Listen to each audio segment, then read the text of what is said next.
On n'est pas prophète pour les gens, mais on est prophète pour Dieu. Celui qui est prophète pour Dieu ne peut pas faire autre chose que ce que Dieu dit. Parce que ce qui va attester ou encore nous a prouvé que réellement la personne est de Dieu, c'est sa manière de se conduire. Ce qu'il dit.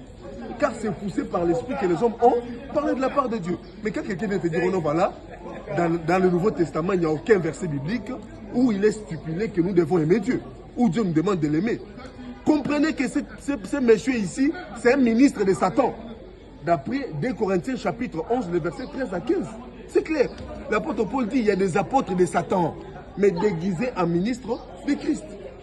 Frères, soyez prudents. Nous sommes au temps de la fin, c'est que les gens ne comprennent pas.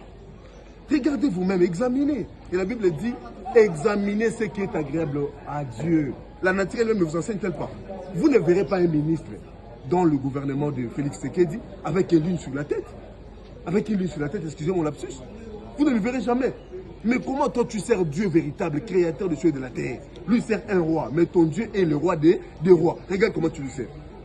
C'est catastrophique. Et donc comprenez que celui-ci n'est pas de Dieu. Il est vrai que personne n'est seul. Non, mais excusez-moi, tous nous courons vers la perfection. Alors, quand on dit courir, c'est-à-dire chaque jour tu t'améliores.